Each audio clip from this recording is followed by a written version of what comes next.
I'll start by kind of declaring some, you might think, occasionally conflicting interests, but my day job is, as it says, University of Southampton. I wanted to talk about big data, and then I realized people talking about open data a lot and thought, God, why have I going to talk about big data quite so much? Because it's open data that's so exciting. There's a variety and strain of big data, but we'll kind of take both of these themes through the talk. I do wear another hat as the information advisor. I sit on the Transparency Board, the UK Transparency Board. Open data was one of those ideas which I often say must have been quite a decent one because it survived contact with the election. And in fact, the Conservative Manifesto, Technology Manifesto, was full of references to open data, which was an idea that was really pushed and launched by the previous administration, by Gordon Brown. And the current administration have taken it to heart and really have put their foot down on the accelerator on this one. It's interesting to see what the unintended consequences of that will be for politicians, as data that is meant to, as Francis Maud often says, hold their feet to the fire, does just that. So there's that role. And more recently, Tim Berners-Lee and I have been given the opportunity to set up the Open Data Institute in Shoreditch in East London to try and find out whether these releases actually can stimulate, well, in fact, commission to go and try and see whether there is economic value and economic innovation and growth to be derived there. So, lots of perspectives. Where I've just been, literally this morning, talking at this event in London, Big Data World. Big Data World Europe, actually, interestingly enough. And it's full of august luminaries, not me. I mean, what do I know about big data? What these people know about big data is actually they are companies selling the tin and the services and the middleware to basically process the huge volumes of data that's being emitted all over the place. And of course, that's what you see in this ecology, essentially vendors of large amounts of server farm and compute power now have this fantastic new meme that's going around, big data. It's just the best possible sales brochure you can imagine, okay? Which is fine, and there is much analysis to be done, but there's a little bit of an antidote we might want to apply to that along the way. But in truth, not all of these are just hardware and MapReduce, Hadoop, all these kind of terms you come across. Many of them derive from the open source community, many of them from very large scale players like Google who have worked out how to actually parallelize computing at very large scale. How to build. The Amazon example we heard today, Amazon, the bookstore, now one of the great providers of cloud and big data computing, commissioned not so very long ago, a company came along, and it was a genome company that wanted to work out about cancer analysis around protein keys, locking and unlocking of protein structure. What classes of molecular structure could unlock or lock into the actual structure of deviant proteins they were looking at, or proteins that were implicated in cancer formation. Massive search space, massive problem. They'd roughly calculated to search the space of solutions they were interested in, this company would have needed about 12 compute years of effort, given their resources, and they thought it would cost them about $20 million to put this facility together. Amazon gave them an elastic computing, that's the term, this is you buy your computing by the hour. They commissioned a 50,000 core computer, effectively assembled and bought and rented a large part of the Amazon real estate, and at £5,000 an hour, they had completed in 3 hours what they thought would take 12 years and $20 million. I mean, that is just a remarkable way of disrupting business. So we should actually be quite impressed by these offerings as well. And it's all happening because of these, you've seen these slides before, Moore's law on processing power, which of course is not just going up as it ever has, meaning that when I started AI, quite a long time ago, people say, oh, you AI guys, it must be cool, it must be interesting. Where can we lay most of our benefit and our insight to? Brute force. Why? Because the machines I run programs on now are running 1 million times faster than when I started. And almost everything I was told about what you couldn't use brute force for, you end up being able to use very large-scale algorithmic techniques for. Okay, and that just is, and I kind of say that in many ways the history of a lot of advances in our field has been brute force and a little insight. Okay, and that has taken us a long way. And it's been the same story with memory density, which is just the sheer amount and cost, the amount of what you can store and the cost of doing it. These are remarkable slopes that, despite various protestations from various people out there, show no sign of slowing down any time yet.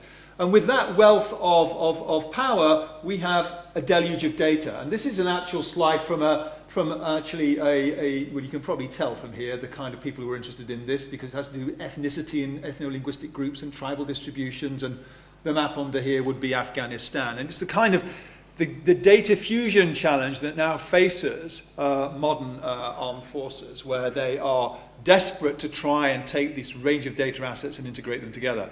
But that could have been any stack of overlaid data assets.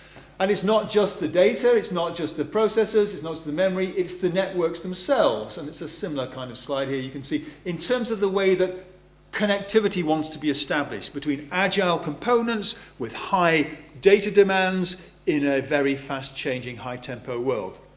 That is just where we are. And actually, as researchers, even as researchers in AI, it's kind of dizzying at times. It really does make you kind of catch your breath and think, well, who can do some of this experimentation? What is the role of the academic researcher in keeping up, both technically and in terms of interest in regulation or in social impact with these kinds of rates of change? But we must, and it's an absolutely amazing kind of context we're living through.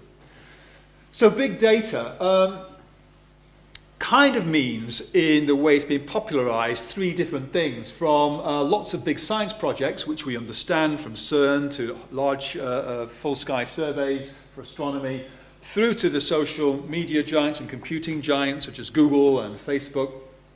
I just love that statistics, are 2 billion users. You know, it's just kind of makes you think. I mean, I remember when a good size psychological study was randomized control, 32 subjects, that'll do, you know, 2 billion.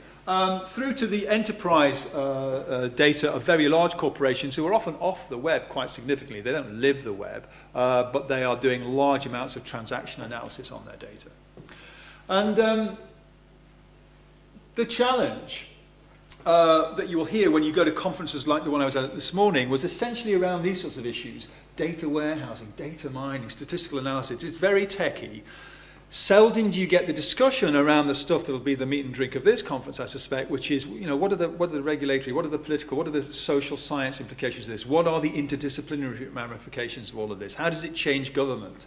Because at the end of the day, those providers of tin and middleware are actually selling into business, science, research institutions, and governments. And for me, one of the problems is just this term. And actually, I owe thanks here to Jim Hendler, a colleague, who has got a rather better one, I think. It hasn't got the cachet. We don't have conferences on it yet. But he says the problem is we're talking about the wrong thing. We need to be talking about broad data. Now, it just doesn't quite roll off the tongue, maybe, but his view and his argument, quite rightly, is that data of the sort that we need to internalize, to make sense of other data, big data, massive data, petabytes of data, small data sets, is in many different shapes and sizes. So that large amounts of this is now available on the web, that's game-changing, but when we look at the varieties of data that we have, it's no single one kind of thing. And that, of course, is the power. You can imagine integrated different sources of information, heterogeneous data, in ways never really thought before. So for a demographer or a social geographer, the idea of having the kind of data at scale we can now crowdsource was just inconceivable. Or the fact that now we have 710,000 data sets that have been published by various governments around the world under various open data projects. I should say a great majority of that are just governments who decide they want to be top of the number of data sets publishing leagues, so they take their geography and divide it up into very small packets and call it a data set. So, you know, always beware big numbers, because they can hide very little components within them. Nevertheless, the varieties of data are multivariate, from big to small, public, private, open, closed, personal, non-personal. anonymized, identified. This is a rich ecosystem of data, and many of the deliberations that you will be considering in the next couple of days would transfer just as much across to those delicate spreadsheets that are hiding and sitting around on officials' desks up and down Whitehall as they would to the big data asset holdings, and perhaps more so, because they are rather more distilled and focused to the policy point than massive data aggregates might ever be. Anyway, back to the plot. Tim Berners-Lee, the web, we know that kind of got us somewhere interesting. I do love big data visualizations that kind of slap you in the face. So one or two of you will have seen this before. This is a nice one. This is not light pollution from an orbiting satellite, although you've seen pictures like that. It looks like light pollution from Europe. Actually, every point of light on there is a upload of a Flickr photograph. Flickr photograph with its geo-coordinate when you upload to that photo sharing site. Well, that's kind of interesting. Well, if I take a slightly more zoomed in version of that, okay. That's London, the Thames, the bridges, the roads, the thoroughfares. That's just a snapshot of some Flickr data. Kind of interesting. It's kind of showing its structure on its sleeve. Rather interestingly, of course, everybody uploading those Flickr photos has also been tagging them. So now, with that data set openly available, I virtually have to do nothing as a computational analyst to find the top tourist spots in the city with no effort at all. Everybody else has done the work for me. Now, that's the kind of extractive intelligence that is of such interest and so beguiling to so many researchers, or indeed business. Where can we find the structure in the data? It's not all as plainly obvious as this, and even this was a discovery because it had been around for a long time. It took folk like Kleinberg's group and such to dig this kind of stuff out. And this is another kind of property, and so I bring this in just to remind us that it's quite web sciencey, this. It's that data on the web changes the kinds of things that can get done. So this is the famous example of Van Arn, Louis Van Arn, who has provided a method which you will all know when you recognize these difficult to read words. When you try and log into a site, it wants to know whether actually you're a robot who's trying to spam the site or extract emails, or a real human being. Great test. Except the genius here is that Google, bless them, have taken this task and industrialized it, and every pair of these words, one of them is actually to find out whether you really are a person or a robot, and one is a little bit of free work you're giving up to Google, because you are recognizing a word that they cannot recognize using OCR, and they have a mission to digitize an awful lot of books. They're digitizing 20 million words a day by stealing a tiny piece of your human cycle time. Okay. And you didn't even know it, okay? And that's a great example where, at scale, data can be recruited in really interesting ways to solve problems. And I leave it to you to consider whether this is, in fact, well, it's an entirely proper thing to do, it seems to me. And in fact, they've got a link on their website that tells you how they're doing this and why they're doing it. Or this one, which of course is out of Oxford. This is Galaxy Zoo, where people are engaged in citizen science and spending more of their cycle time trying to identify and classify remote sky objects. Not experts in astronomy, but just people who are trained on a training set and use all those millions of years of human evolution and visual acuity to solve a hard problem for a computer, an relatively easy one for us. Data at scale, organized and distributed, is also a new paradigm for undertaking certain sorts of scientific research. This is a favourite one of mine, which is where they're getting people to backfill the climate change log. How so? Because there are many, many, many fine historical books, logs, particularly ship captains' logs from the 18th and 19th century. And ship captains did a few things. They worked out where they were and what the temperature and pressure was doing and what the weather was. Okay? And people are kind of turning up in large numbers, transcribing this and providing new classes of data, if you like, from deep time, which I think is a really beguiling notion that you can get large data sets actually out using the crowdsourcing techniques to do more. And there's more we could talk about. I've got time to talk about the Bloom Challenge, but it is jolly interesting. So a strain of this large data set is open data. I didn't intend to say too much about this in the context of this, but when I was hearing the panel discussion, I thought, well, why not? Open data.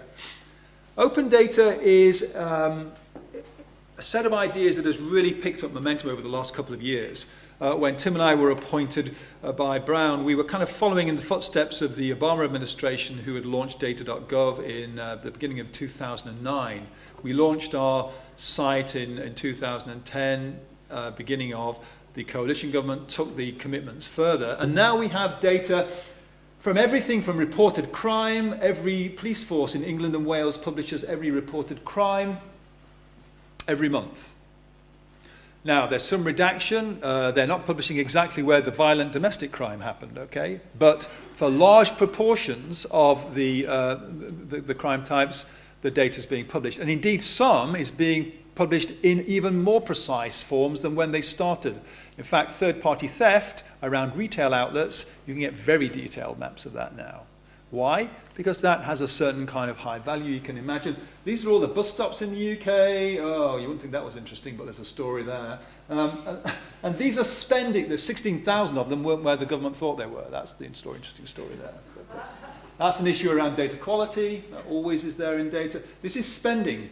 Local government spending every month over £500 is published on the web. Okay. And that is a huge analytic, potentially. Much of these data assets, I would argue, are still virtually unused. And there are some issues about difficult to find and not the best quality, but they are huge assets. Recently, this is an interesting data set. All GPs up and down the country in every GP practice have to publish every month their prescription lists of the drugs they have prescribed. Each individual prescription. Now, not who to, you'll be glad to hear, but actually at scale, that's an interesting data set. And you publish the data and applications follow, and the thing about this is that other people write the applications. It's the great maxim that not all the smart people work for you. Well, maybe Oxford's different, okay. But really and truly, government does not certainly have a monopoly on the very best IT and software engineers, and when it contracts the job out, it usually turns up late and at large overrun. This idea says that government as a data platform promotes and stimulates innovation. And we just heard about the discussion around transport apps in the panel. Really, some of the very best apps around are the Transport for London data releases, which Transport for London were not at all convinced this was a good idea. Actually, it took an effort of will, Boris Johnson, people like Emma Coleman, to get this stuff released. Certainly the Department of Transport wasn't at all convinced. And then when London did it, and when they realised that this data, they were not having to write the applications anymore at great expense, that other people were writing it off their data, and they were better applications than they would probably have written. So this is powerful stuff. And it's happening at all scales, nation states, regions and cities across the world now. So this is a form and source of data that is having a huge impact. And some rather unlikely countries publishing data. Sometimes they're kind of rebranded national statistics portals, but you know, Bacon statistics production sometimes interests somebody, but the thing that really matters is data that is going to hold people to account. And the thing about data is it's an epistemological kind of nonsense. It's never data. It's always a piece of information with an interpretive context. Maybe not enough context to make real sense of, but it's information. Okay? And the information put to use is what we're looking for here, because you can put it to use to hold people to account, to improve services, to enhance participation. People can improve the data, makes public service delivery more efficient. You can create these different types of value. We have seen in the experience of this, all of these things happening. Not enough detailed empirical impact analysis at this point. That's got to happen. But we're only a little while into this project. But I'll give you a couple of examples that illustrate this well. One of my favorites is MRSA. We had a problem with this, as you will recall, in our hospitals. Quite a bad problem. And About 20 months ago, the government committed to publishing the league tables of infection rates for all NHS hospitals. It wasn't the only thing it did at that time, because there was a real outcry, as you remember. But those league tables were real drivers for change. Nobody wanted to be the bottom, and people were a bit alarmed to realise that there were hospitals with an order of magnitude worse performance when it came to that than others. So the dissemination of best practice within the public sector was one of the dramatic impacts of that. The public just holding those deliverers to account was another, and various political classes too. And they did other things. They did deep cleaning regimes, of course. But there have been, interestingly, an 85% decrease in hospital-acquired infections in MRSA in those 2 years. And at £9,000 a patient, that's a 45 or 35 million pound saving a year. Okay, so that's a real quantifiable benefit. Can't lay it all at the door of open data, but a good proportion of that, I would argue, it would be unreasonable to withhold. And that from schools to arterial surgery performance. Now this can make people feel uncomfortable. This is very, very close to severe performance management, because you're actually holding people to account in terms of their institution. In some cases, in terms of individuals, and the famous example of cardiology consultant death rates being published. Now you might have a view whether that's just how far you go with that, but it's Bruce Kao certainly argues that it's been a major reason why we have some of the best survival rates for heart surgery now in Europe. Discuss. Care homes, Met Office data, weather data. In the US, of course, this has been free and available forever and a day. You might have thought it was free, but that actually wasn't true. You couldn't get the live data feeds if you were just Joe Soap citizen. Now you can get real-time weather data from 5,000 points up and down the UK, 3-hourly predicted weather data 5 days out. What can you do with that? I can build you a micro-insurance application that will work out whether you've got a threat of being rained off for your football or cricket matches, or I can customize the thing in a very different way. I could work out whether or not there's an interesting relationship between heavy showers and third-party theft. Who knows, because I've got the police data. There's a whole space of opportunity, and that's being revealed in these kind of very big data mashups, which are Boris bikes. Those are the density of these shows the number of Boris bikes being hired. These red little areas here are monitored lead pollution levels, or we have numbers of these, and they make an economic difference. I don't have time to dwell on these now, but the pounds, shillings and pence of this nice one from Canada that David Eves talks about, 3.2 billion Canadian dollars. This is actually the amount they uncovered in actual charitable fraud within the within the Canadian government. What was happening was that lots of non-existent companies were registering as charities and actually lodging claims against charitable status. Well, that's a large number. Well, this one here, which is the experience in Washington, D.C. of having an apathon for $50,000 of prizes for bright things to do with your data. And they reckon they recovered about $2.6 million of developers' time off the back of that. Now, that can sound a good story, but actually it isn't really just about the technology. It's about changing behaviour. And one of the things we're really proud about in the UK is that the open data principles that Theo talked about earlier, they are, actually many of these principles were in a white paper, I have to say, that were published, Smarter Government paper was published under the last government, are now policy. They're actually policy as of June, it appeared in the white paper. But it's one thing to have a policy, it's one thing to change people's behaviour, to the presumption to publish, which what this is essentially saying is that any taxpayer-funded, non-personal public data should be published openly unless there's an issue in national security. Okay, effectively. There'll be a few exceptions, but they're that sort of stripe. And are we seeing that much published routinely? No, I can't say we are at this moment. We have a ways to go yet, but there's been a huge step change in this whole area. And much of it comes down to this. Again, the mentioning around IP. vital. We didn't even have a license for data that applied to the Crown data holdings. We do. Some people don't think this is not quite perfect because actually it has one or two restrictions that have to do with things like complying with the European Data Protection Act and other such things that people think are a bit unnecessarily burdensome. But actually, this is about as open as you get.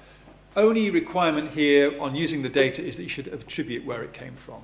We have found that even the most minor license restrictions, the favorite one scientists and researchers like, register to use this data set, stop people adopting and innovating, okay? Which is a problem if you're trying to track what they're doing with it, but that's just a kind of a fact of existence.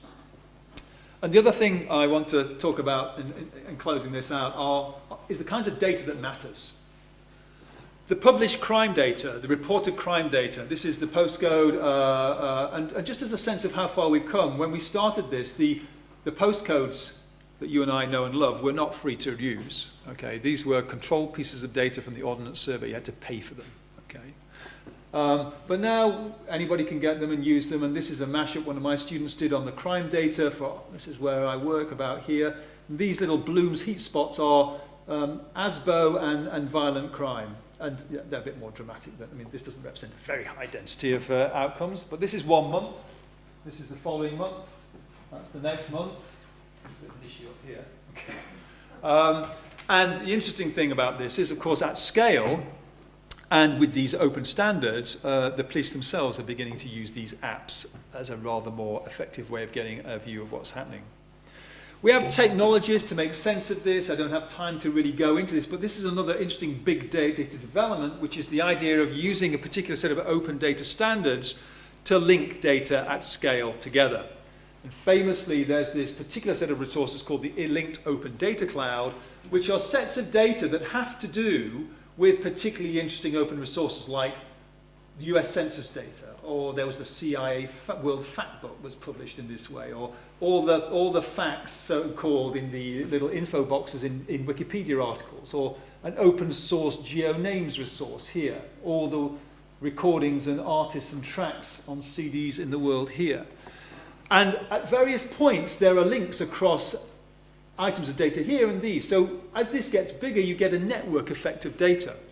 And what we've seen is an explosion of this as people have adopted these publishing standards. And as, for example, more and more government data has been published in this form, or entire subfields like genomics and life sciences start to adopt these standards.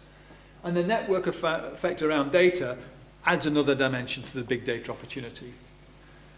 So I've got a little bit more time to go. Yeah. Okay. Let me talk about this. This is a strain of data that's going to become very real very quickly. It's a project in the UK called My Data, and this is about getting, and somebody said if they could wish for anything, getting the data that is ours, that is held by corporations and by government back to us.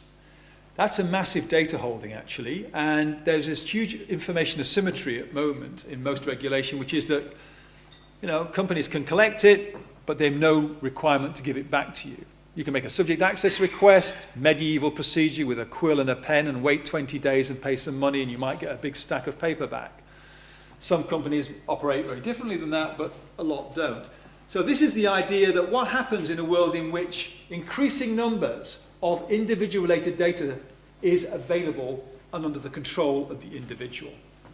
And this area is interesting, not least because there is a consultation currently out, or just closed a couple of weeks ago, where the government is proposing to take a power to require companies that hold large amounts of personal transaction data to make that data available back to the individual in a machine-readable, unrestrictive way.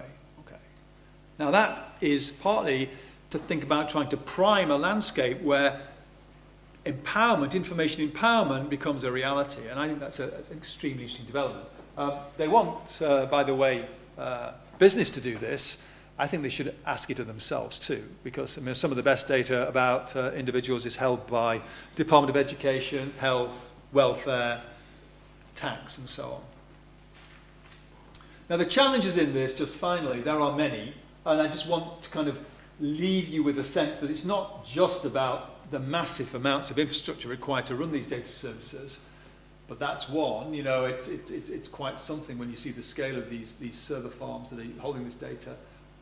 Quality, interpretation, security, privacy. We could spend some time discussing any one of those, but I'll just leave you with the sense that we know that in our own world of data, we are leaving an increasingly large data trail around. The P word, of course, plug my book and Kieran's book, of course, the P word, privacy. It's there and everywhere. What do we do in the face of the end of what was wonderfully called practical obscurity? You know, there is so much information. Companies with big data are usually interested in one thing, segmenting you, understanding not just your behavior, what you've clicked and looked at, but where was your attention? What were you paying attention to on the page? And of course, their ultimate kind of goal here is intention forecasting. You know, what are you intending to do next? Because then they can market to you even more precisely. So the technology is proliferating. We have to think as a society about how we maintain a sense that even though it's out there, that doesn't give you a perfect right to do anything you will with it. And so how do we organize both our regulatory and norms of behavior to reflect this new world? Okay, quality, security, response to these various problems. I could spend minutes talking about these. If I'd taken the full 45, I would. Let me come on to something that's a little bit softer around the edges, which is legal and regulatory issues. Because as we move to this era of very large-scale data, questions that are particularly relevant are, who does retain control over this? You've seen this in the evolution of so-called cloud computing, that actually some providers now take very seriously the issue of, I'll offer you a cloud computing service and I will guarantee your data and processing will not go offshore. Because if it goes offshore, we can't guarantee that other authorities won't be able to look at it and do stuff with it. And these same issues, I think, need to be considered very seriously as we think about the opportunities as researchers as well in the big data space. Another one is what we might think of curation, persistence, and migration. So this is a great example of something that endured and became very important, the Rosetta Stone. But I mean, how guaranteed are we that these formats that are holding our key data will be long-lasting, enduring, be maintained in perpetuity, could be migrated through? And what are the kind of post-mortem implications of these big data sets that attach to individuals or organizations? The whole framework around what we expect to do with these objects and resources is really important. I've been speaking for 32 minutes. I will do one final naked plug for the Open Data Institute, which kind of is just about to get up and really running. We're opening the doors on the middle of October. We have our various key management appointed. But the whole point about the Open Data Institute is to try and be a meeting place for those who have an interest in not just the exploitation of open data, but how data assets sit together to provide potential for economic growth, for social capital construction, and so on. So that's just a holding place. We have a CEO and a chief technical director, and a commercial sales director appointed, all that stuff you need. And of course, exquisitely, we're just around the corner from the Google campus, so we'll be knocking on Theo's door, I'm sure. Thank you.